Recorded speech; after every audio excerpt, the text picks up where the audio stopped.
साथी नमस्कार। बहुत स्वागत है हमारे चैनल में। इस वीडियो के अंदर अभी हम लोग ह्यूमन बॉडी यानी मानव शरीर, इससे रिलेटेड जो इम्पोर्टेंट 40 क्वेश्चन इस वीडियो में देखने वाले हैं, जो आपके आने वाले एग्जाम से रेलवे, एसएससी, पुलिस एग्जाम और आने वाले सभी प्रतियोगिता परीक्षा के लिए इम्पोर्टेंट है। वीडियो पसंद आए वीडियो को लाइक करें, चैनल पर नया है सब्सक्राइब करके बेल आइकन प्रेस करें। चलिए शुरू करते हैं। देखिए यहाँ पर हमारा पहला क्वेश्चन दिया गया है, बच्चों में प्रोटीन की न्यूनता के कारण जो रोग उत्पन्न होता है वह निम्नलिखित में से कौन सा है। देखिए वेरी इंपॉर्टेंट क्वेश्चन है, बहुत बार एग्जाम में पूछा गया प्रश्न है। तो बच्चों में प्रोटीन की न्यूनता के कारण जो रोग उत्पन्न होता है वो है मरासमस रोग। आपको याद रखना है कौन सा रोग है, मरासमस। ऑप्शन बी हो जाएगा। इसके अलावा पिलागरा रोग की बात करें तो ये किसके द्वारा होता है, विटामिन B3 के कारण। ठीक है, विटामिन B3 की कमी के कारण से जो है पिलागरा रोग होता है। बेरी की बात करें तो विटामिन B1 की कमी के कारण से। रिकेट्स आप सभी को पता ही होगा, विटामिन D की कमी के कारण से होता है। इसके अलावा प्रोटीन की बात करें तो देखिए प्रोटीन शब्द का सर्वप्रथम प्रयोग किसने किया था, जे बिलियस ने प्रोटीन शब्द का प्रयोग जो है सर्वप्रथम किया था। मानव शरीर में लगभग कितने प्रतिशत भाग प्रोटीन से निर्मित होता है, तो प्रोटीन से निर्मित जो है 15% जो मानव शरीर में भाग होता है वो प्रोटीन से ही निर्मित होता है। सभी प्रोटीन में कौन सा तत्व पाया जाता है, तो देखिए सभी प्रोटीन में नाइट्रोजन तत्व पाया जाता है। शरीर की मरम्मत के लिए क्या आवश्यक है, तो आप सभी को पता ही है कि प्रोटीन आवश्यक है।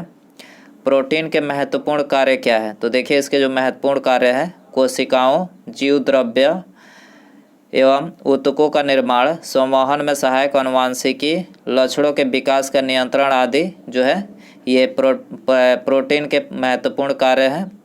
बच्चों में प्रोटीन की कमी से कौन सा रोग होता है, तो देखिए क्वाशियोरकर रोग होता है प्रोटीन की कमी से। किस रोग में बच्चों की मांसपेशियां ढीली हो जाती है, तो मरासमस जो रोग होता है इसमें बच्चों की मांसपेशियां ढीली हो जाती है। ठीक है, आगे बढ़ते हैं। दूसरा क्वेश्चन दिया गया है, निम्नलिखित में से कौन प्लाज्मोडियम परजीवी का वाहक है। ये भी क्वेश्चन इंपॉर्टेंट है, पूछा गया प्रश्न है। प्लाज्मोडियम परजीवी का वाहक क्या होता है, मच्छर होता है। ठीक है, ऑप्शन ए हो जाएगा। हाइड्रोफोबिया किसके द्वारा होता है, तो देखिए हाइड्रोफोबिया जो है ये पागल कुत्ते काटने से होता है। आपको पता होना चाहिए, विषाणु के द्वारा ये फैलता है। ठीक है, पागल कुत्ते काटने से हाइड्रोफोबिया नामक बीमारी होती है।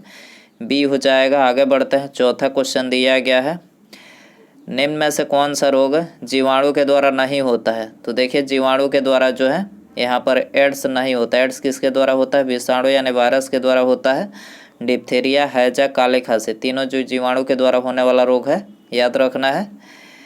हृदय की धड़कन को नियंत्रित करने के लिए कौन सा खनिज आवश्यक है, तो हृदय की धड़कन को नियंत्रित करने के लिए जो है पोटेशियम खनिज यहाँ पर आवश्यक हो जाएगा, पोटेशियम। बी हो जाएगा। निम्नलिखित में से कौन सा पोटेशियम की अल्पता से संबंधित है, तो पोटेशियम की अल्पता से निम्न रक्तचाप जो है संबंधित है। करेक्ट आंसर हो जाएगा। आगे बढ़ते हैं। सातवां क्वेश्चन दिया गया है, कोबाल्ट 60 आमतौर पर विकिरण चिकित्सा में प्रयुक्त होता है, निम्नलिखित में से क्या उत्सर्जित करता है, तो देखिए कोबाल्ट 60 जो होता है तो देखिए ये उत्सर्जित करता है गामा किरणें। याद रखना है कौन सी किरणें, गामा किरणें। बी हो जाएगा। आगे बढ़ते हैं। एल्जाइमर रोग मानव शरीर के किस अंग को प्रभावित करता है, तो एल्जाइमर रोग जो है ये मानव शरीर के मस्तिष्क को प्रभावित करता है। सी हो जाएगा। आगे बढ़ते हैं। पोलियो निम्नलिखित में से किसके कारण होता है, तो देखिए पोलियो जो होता है ये विषाणु के द्वारा होता है। ऑप्शन बी हो जाएगा। आगे बढ़ते हैं। 10वां क्वेश्चन दिया गया है, पोलियो के टीके की खोज किसने की थी, तो देखिए पोलियो के टीके की खोज जो है जॉन सी साल्क ने। याद रखना है किसने, जॉन सी साल्क ने। अलेक्जेंडर फ्लेमिंग ने पेनिसिलिन की खोज किया था इन्होंने। रॉबर्ट कोच की बात करें इन्होंने, रॉबर्ट कोच ने जीवाणु का खोज किया था। एडवर्ड जेनर की बात करें इन्होंने चेचक के टीके का आविष्कार किया था। याद रखना है आपको। शरीर के जोड़ों में गठिया रोग किसके जमाव से होता है, तो देखिए शरीर के जोड़ों में जो गठिया रोग होता है वो यूरिक अम्ल के जमाव से होता है, यूरिक अम्ल। ठीक है, सी हो जाएगा। कोरोना किस अंग को खराब करता है, तो देखिए कोरोना जो होता है ये फेफड़ा को खराब करता है। ठीक है, याद रखना है।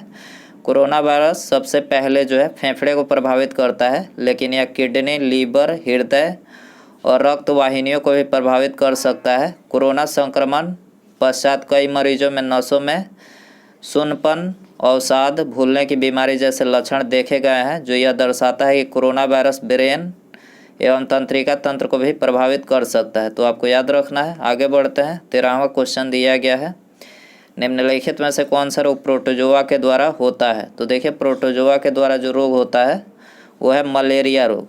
ठीक है, याद रखना है, मलेरिया रोग ये प्रोटोजोआ के द्वारा होता है। बी हो जाएगा। डीपीटी का टीका निम्नलिखित में से किससे सुरक्षा के लिए दिया जाता है। तो डीपीटी का जो टीका दिया जाता है डिप्थीरिया, कुकुर खांसी और टीटनेस से सुरक्षा के लिए दिया जाता है। याद रखना है आपको। सी हो जाएगा। लंबे समय तक उपवास रहने पर सर्वाधिक प्रभाव शरीर के किस अंग पर पड़ता है। तो सबसे अधिक जो प्रभाव पड़ता है ये गुर्दे पर पड़ता है। बी हो जाएगा। आगे बढ़ते हैं। पोलियो का वायरस विषाणु शरीर में किस प्रकार प्रवेश करता है।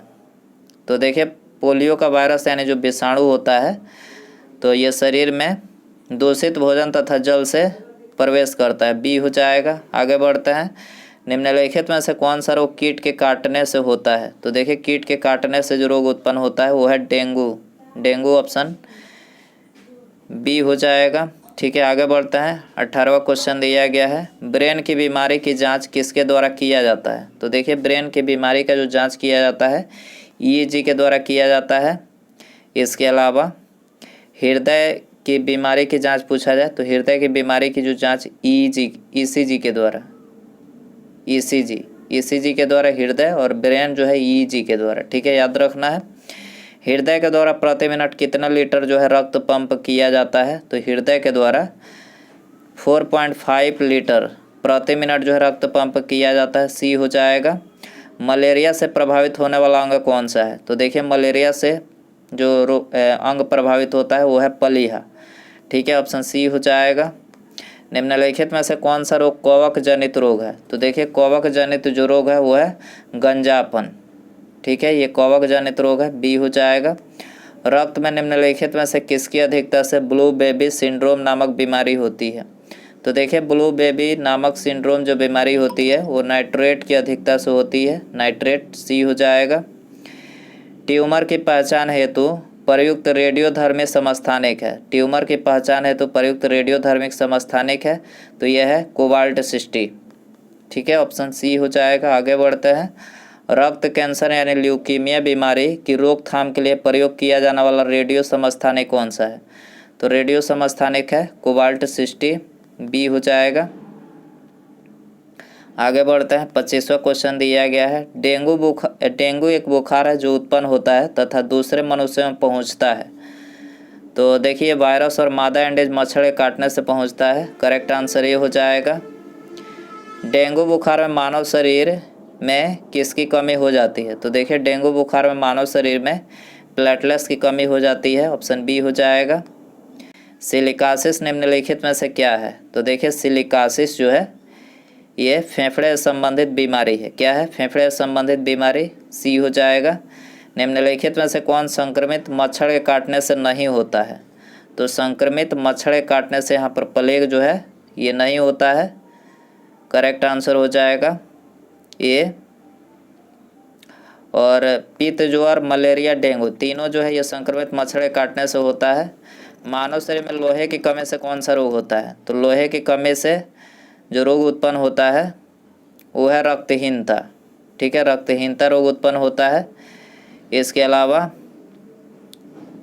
रतौंधी की बात करें तो देखिए रतौंधी जो विटामिन ए की कमी से होती है, याद रखना है। आगे बढ़ते हैं। निम्नलिखित में से किस तत्व की कमी से घेंघा रोग होता है। तो देखिए घेंघा जो रोग होता है वो आयोडीन की कमी से होता है। आयोडीन युक्त नमक नहीं खाने से जो है ये मतलब आयोडीन की कमी से यहाँ पर घेंघा रोग होता है। बी हो जाएगा। ल्यूकेमिया एक प्रकार का कैंसर है जिसमें असाधारणता बढ़ोतरी होती है। तो देखिए ल्यूकेमिया में जो है श्वेत रक्त कोशिकाओं की संख्या में असाधारणता बढ़ोतरी होती है। एथलीट फुट नामक रोग किसके द्वारा होता है। तो देखिए एथलीट फुट नामक जो रोग होता है वो कवक के द्वारा होता है। बी हो जाएगा। आगे बढ़ते हैं। सिरोसिस रोग मानव शरीर के किस अंग को प्रभावित करता है। तो सिरोसिस रोग जो है ये मानव शरीर के जिगर को प्रभावित करता है। जिगर। ऑप्शन बी हो जाएगा। आगे बढ़ते हैं। मनुष्य के शरीर में मांसपेशियों कुल संख्या कितनी होती है। तो मांसपेशियों जो कुल संख्या होती है 639। 639 बी हो जाएगा। टाइफाइड से मानव शरीर का कौन सा अंग प्रभावित होता है? तो देखिए टाइफाइड से ये मानव शरीर का अंग प्रभावित होता है। निम्नलिखित में से कौन सा रोग विषाणु यानी वायरस के द्वारा होता है? तो विषाणु यानी वायरस के द्वारा जो है हेपेटाइटिस होता है। ऑप्शन डी यहाँ पर हो जाएगा। हेपेटाइटिस मानव शरीर के किस अंग को प्रभावित करता है? तो देखिए हेपेटाइटिस जो होता है ये मानव शरीर के लीवर यानी यकृत को प्रभावित करता है। ठीक है। समांतर रक्त को थक्का बनाने में लगभग कितने मिनट का समय लगता है? तो देखिए रक्त यदि बहता है उसको थक्का बनाने में जो समय लगता है तो 2 से 5 मिनट जो है रक्त थक्का बनने में समय लगता है। तो ऑप्शन डी यहाँ पर हो जाएगा।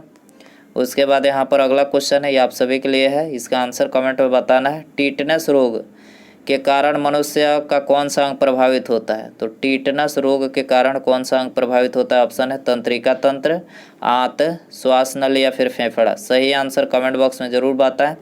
वीडियो पसंद आए वीडियो को लाइक करें, अपने दोस्तों में शेयर करें और चैनल पर नया है सब्सक्राइब करके बेल आइकन प्रेस करें।